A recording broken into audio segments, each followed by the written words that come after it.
All right, good morning and welcome to the beautiful game. We're going to take a look at Mission X.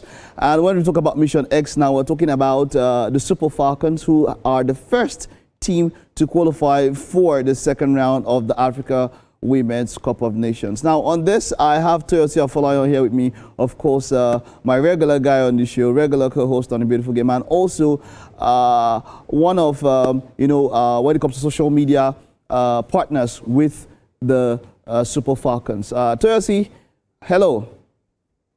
Hi, Mike. Good morning. Hi to the viewers at home. Good morning. All right, Toyosi, are you in Morocco? Let's be sure, because you should be in Morocco. Well, we should be having discussion with me in Morocco, but we know how things happen with how things happen. How the game was played and all of that. Definitely. Well, all right. Today that Lagos currently though. So okay, all right. All right, let's get straight into it here.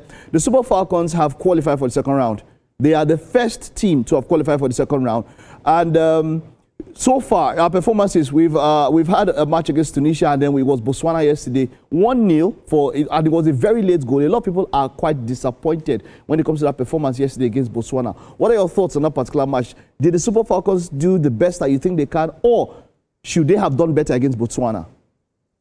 Well, going into the game, we all thought that was going to be like a whitewashing.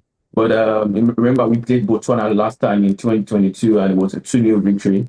Yesterday was a 1-0 victory for us, like a scrappy one. It could have been more, but I would say Nigerians should exercise patience, because this is the tournament. What matters is you're just playing the first 2 games of the group.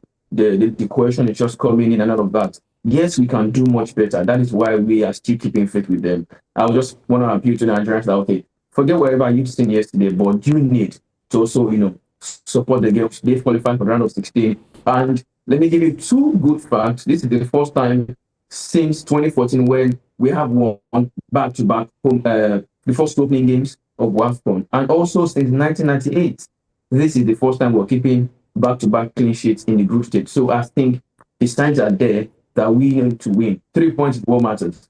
And our last game against Algeria, I can tell you for free, we will be winning the game. We've had history with Algeria. Last year, we played them twice in Nigeria. Here, we defeated Algeria, 3-1 and about 2-0 thereabout. So there should be no cause for alarm when it comes to our group stage. Going to the round of, going to the quarterfinals, we should have something to do.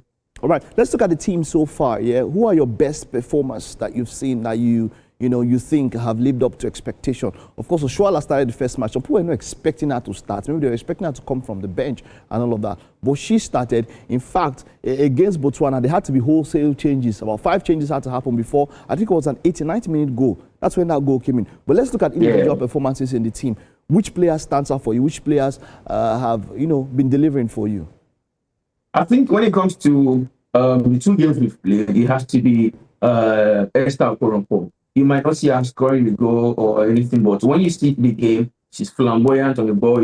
She has this trickery when it comes to the technical ability, and she has provided 2 assists in 2 games.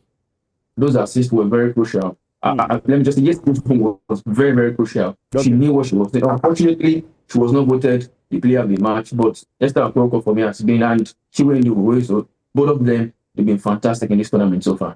Wonderful. Before we'll move a little bit to talk about the Club World Cup, but just before that, let's look at other teams in this competition. There's Senegal, there's Zambia, there's Morocco, and both of them are in the same group. Yeah, I think they're going to meet in the final game, but both of them looks like they might just qualify and all of that. Those are Zambia and Morocco. They have in the first game. Okay, now okay, yes, oh yes, but that's true. It was a 2-all. It just comes to mind now. That was Banda and Kudaniji. What's that her name now? Great player, I must say. The Zambian front line, those 2 they are representing. But looking at Zambia, looking at Morocco, and then South Africa, Abi, those are the 3 teams that we're looking at. Compare with the Falcons. And this is not, forget that you're a Nigerian, forget that you are a part of the media for this particular team. Do you think, from what we've seen in the first round of matches, and for some people in the second round of matches, do we need improvements if we want to win? Do you think the Super Falcons, as they are, can win this competition? If we went up against Zambia and Morocco today, would we beat them?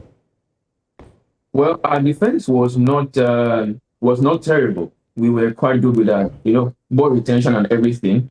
But what I can assure you is that when we played the likes of Zambia, we play Morocco and South Africa, we need to improve ball retention. That's one. We also need to improve how potent we are in front of goal. Being potent in front of goal, what we should be looking at right now. It is not about our defense, our goalkeeping skill. Those ones that we can take it to the bank. We will deliver. But we need to score. Now, so we've seen teams that improve as the tournament progresses. In fact, it happened to Argentina. Argentina even lost their first match, right?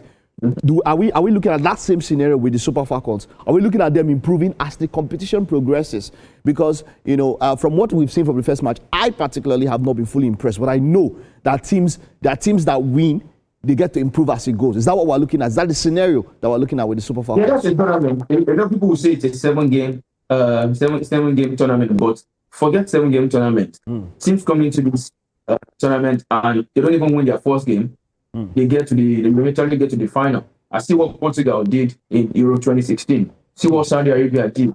But Nigeria themselves, they've won their first 2 games, but you can still say there's room for improvement in terms of performance. First game against Tunisia, it could have been 6 if we were, clinical in front of goal. So when we go game by game, we don't underrate any opponent, and we, of course, put up our tactics well at home. We should be able to do something great. All right, Nnadozie, let's get straight into the Club World Cup.